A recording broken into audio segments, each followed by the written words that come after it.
نماز جلدی کی، باقی سارے کام لیٹ کے۔ مسجدوں میں بیٹھے ہیں لوگ، خوش گپیاں چل رہی ہیں، بڑے بڑی لمبی، نماز کا وقت آیا تو چھوٹی ہو گئی۔ فٹافٹ کرو۔ نماز، عبادت، ریاضت، یہ تو بندے کو اللہ کے قریب۔ حضرت عبداللہ بن جعفر، حضرت جعفر طیار کے بیٹے تھے، نبی پاک کی پھپھی کے بیٹے تھے، حضرت زبیر بن عوام رضی اللہ تعالیٰ، وہ انتقال کر گئے۔ ان کا جب وصال ہوا تو 10 لاکھ دینار کا قرضہ تھا ان پر، اور جو زمین انہوں نے چھوڑی وہ زمین بنجر تھی۔ لو سن لے، جن پر قرضہ چڑھا ہوا ہے وہ نسخہ بھی سن لے۔ جن پہ قرضے ہیں نا، جو تنگ دست ہیں، جو روز رکے بھیجتے ہیں دعاؤں کے کہ بڑی پریشانیاں، وہ وظیفہ سنیں، وہ وظیفہ سنیں۔ ہمارے زمانے میں وظیفے لینے کا رواج نہیں، تویز لینے کا رواج ہے۔ لینا چاہیے، تویز بری چیز نہیں، اچھی چیز ہے، لیکن زیادہ کام برکت والا کیا ہے؟ اللہ اللہ کرنا۔ کیا کام ہے؟ سجدہ کرنا برکت والا کام ہے۔ حضرت عبداللہ بن جعفر طیار کہتے ہیں میں نے قرضہ لینا تھا زبیر بن عوام سے، وہ وصال کر گئے۔ میں ان کے بیٹے کے پاس گیا، عبداللہ بن زبیر کے پاس۔ میں نے کہا پیسے لینے تھے۔ کہا بالکل لینے ہیں، میرے ابا جی مجھے وصیت کر کے گئے، لکھ کے گئے کہ یہ پیسے دینے، اور وہ یہ لکھ کے گئے ہیں، میں زندگی بھر کوشش کرتا رہا ہوں، ادا نہیں ہو سکے۔ بیٹا تیری ذمہ داری ہے میرے قرضے ادا کرنا۔ عبداللہ بن زبیر رضی اللہ تعالیٰ عنہ کہنے لگے میں انشاءاللہ آپ کی رقم دے دوں گا۔ تو عبداللہ بن جعفر طیار کہنے لگے بھائی ہم دونوں آپس میں ہیں، کوئی شے نہیں چھوڑ کے گئے آپ کے ابا جی، کوئی چیز نہیں۔ توجہ ہے میری بات پر؟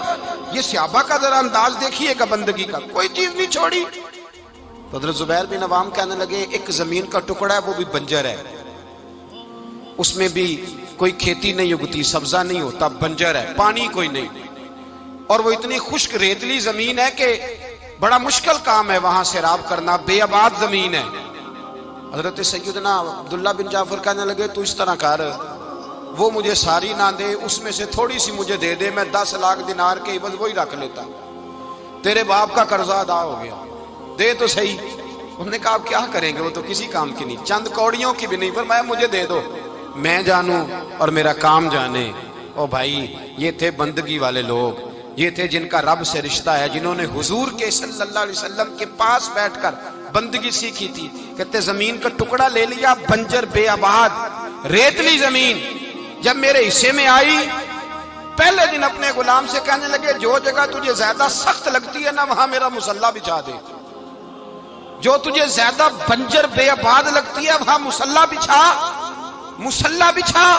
غلام نے مصلی بچھایا تو عبداللہ بن جعفر نے اللہ اکبر کہہ کے نیت باندھی۔ یہ حضرت جعفر طیار کے بیٹے ہیں، حضرت علی کے بھتیجے، انہوں نے نیت باندھی نماز کی، سر سجدے میں رکھا، رونے لگے، کہنے لگے اللہ میں بھی تیرا بندہ اور جس سے لینے تھے وہ بھی تیرا بندہ، خدا بندہ ہمارے درمیان مہربانی فرما، کرم نوازی کر، رحمت کا فیصلہ فرما۔ اتنا روئے کہ مصلی بھیگ گیا۔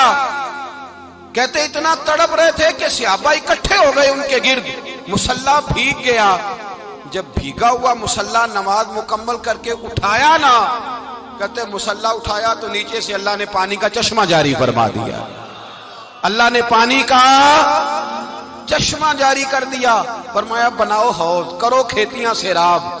فرماتے جہاں ایک درخت نہیں اگتا تھا اللہ نے پورا باغ اگا دیا، جہاں ایک پھل نہیں ہوتا تھا وہاں عالی شان پھل لگ گئے، قرضے بھی ادا ہوئے۔ حضرت زبیر بن عوام کے بچوں کے پاس مال دولت بھی بچ گیا۔ لوگ جب کہتے یہ ساری کس چیز کی برکت ہے، اور فرماتے یہ ساری سجدوں کی برکت ہے، یہ رب کی بندگی کی برکت ہے جی، اس کی بارگاہ میں نماز پڑھنے کی مسلمان توجہ نہیں کرتا، توجہ نہیں۔ جاگ رہے ہیں آپ حضرات؟ یہاں کوئی حکومت اعلان کرے نا کہ ہر نماز کے بعد 500 روپیہ، کتنا جی؟ میرے خیال کسی بھی نہیں ہونا مسجد سے۔ اور خدا کے بندو بات سمجھو، رب فرماتا ہے تو مسجد آدھا میں تجھے برکت عطا کروں گا، میں تجھے برکت دوں گا۔ میں ایک صحابی کہتے ہیں مجھے اکثر یہ حضور کا فرمان سنتا تو میرے دل میں خیال آتا آخر اللہ کس طرح برکت دیتا ہے اللہ آخر۔ ایک صحابی کہتے ہیں نبی پاک صلی اللہ تعالیٰ علیہ وسلم نے فرمایا عبادت کرو اللہ برکت دے گا۔ میرے دل کے اندر خیال آیا کس طرح، آخر اللہ کس طرح سے نوازتا ہے، رنگ کیا ہے؟ کہتے میں یہ بات سوچ کے نا تو مجھے قضائے حاجت کی حاجت ہوئی، پخانہ پیشاب کے لیے میں نکلا تو ایک جگہ دور جا کے میں بیٹھا کھیتوں میں، دور جا کے کہتے میں پیشاب کر رہا تھا تو ایک چوہا اپنے بل سے نکلا اور ایک ہیرا میرے پاس رکھ گیا. میں پیشاب کر رہا ہوں. کہتے ہیں پھر گیا اندر تو ایک ہیرا اور رکھ گیا. پھر گیا تو پھر رکھ گیا. پھر گیا تو پھر رکھ گیا. کہتے 15 ہیرے چھوڑ گیا. اب میں فارغ ہوا, وہ ہیرے اٹھائے, گھر نہیں لے کے گیا, مسجد نبوی میں گیا کہ حضور سے پوچھوں میرے لیے جائز بھی ہیں کہ نہیں. بلوں سے نکل رہے ہیں, بلوں سے پیسے نکل رہے ہیں. ہمارے سارے بلوں میں ہی چلے جاتے ہیں. بلوں سے پیسے آ رہے ہیں. صحابہ کو برکت دیکھیں عبادت. بلوں سے پیسے آ رہے ہیں. بل سے فرماتے ہیں میں وہ ہیرے اٹھائے تو در رسول پہ. جب میں نے پہلا قدم رکھا نا مسجد نبوی میں تو مجھے بتانا نہیں پڑا, میرے مصطفیٰ نے میرا چہرہ دیکھا اور مسکرا کے فرمایا پتہ چلا ہے اللہ کس طرح نوازتا ہے, خبر ہوئی ہے اللہ کس طرح نوازتا ہے. فرمایا رب کی بارگاہ میں جھکے رہو, وہ تمہیں وہاں سے دے گا تمہارا گمان بھی نہیں گیا ہوگا. اس کے حضور تو آؤ, اس کی جانب تو توجہ کرو. بندگی کی اپنی ایک لذت ہے, سجدے کا اپنا ایک ذائقہ ہے. اگر آپ نبی کریم سید عالم صلی اللہ تعالی علیہ وسلم کی عبادات کو ملاحظہ کریں نا تو سرکار کی زندگی میں کثرت ہے عبادت کی. اعلان نبوت سے پہلے کتنے کتنے مہینے حضور غار حرا میں عبادت کرتے, تنے تنہا. حرم کعبہ قریب تھا لیکن وہاں رش ہوتا تھا, لوگ ہوتے تھے. فرمایا میں اکیلے میں اپنے رب کو منانا چاہتا ہوں. کتنے کتنے ایام حضور غار حرا میں عبادت کرتے. پھر صحابہ کرام علیہم رضوان فرماتے ہیں کہ مدینہ منورہ میں حضور کا یہ رنگ ہوتا, اتنے لمبے سجدے کرتے کہ لگتا روح مبارک کی پرواز کر گئی. اتنے لمبے سجدے کرتے.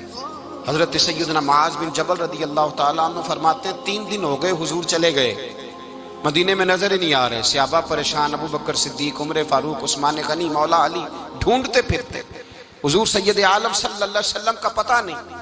فرماتے ہیں جناب صدیق ایک بار گھومتے گھومتے جبل سلا کی پہاڑی کے قریب گئے تو ایک چرواہا بکریاں چرا رہا تھا. اس سے پوچھا تم نے میرے محبوب کو تو نہیں دیکھا؟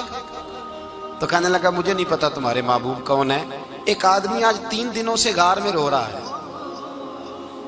اتنی شدت کے ساتھ روتا ہے کہ میری بکریاں جا کے غار کے سامنے بیٹھ جاتی ہیں, اور بکریاں بھی روتی ہیں. میں بڑا کھینچتا ہوں پر لوٹتی نہیں. رات کو گھر لے کے جاتا ہوں تو جاتی نہیں, سویرے باڑے سے نکالتا ہوں تو دوڑی ہوئی آتی ہے. پھوٹ پھوٹ کے روتی ہیں, لیکن حال یہ ہے کہ دودھ پہلے سے بھی زیادہ دیتی ہیں. حضرت ابو بکر صدیق کہنے لگے یہی تو میرے رسول پاک علیہ الصلوۃ والسلام کے نبی ہونے کی علامت ہے. اس صحابہ کو بلایا. 3 دن سے حضور سجدے میں ہیں. کتنے دنوں سے؟ یہاں سجدہ لمبا ہو جائے تو امام کے پیچھے لوگ بھاگنے لگتے ہیں کہ صاحب آپ تو فارغ ہیں, مجھے تو ڈیوٹی پہ بھی جانا تھا. 3 دن سے حضور سجدے میں, اتنا طویل سجدہ, اتنا طویل. صحابہ کہتے ہیں قدموں میں جا کے لگے, محبوبہ بس کریں آ جائیں. حضور نے فرمایا رب نے سورہ ہود نازل کر دی ہے, سخت حکم آ گئے ہیں. وہ کہتا ہے میں تیری امت سے حساب پوچھوں گا, میں اپنے رب کو منا رہا ہوں. بکر جاؤ مجھے منا لینے دو.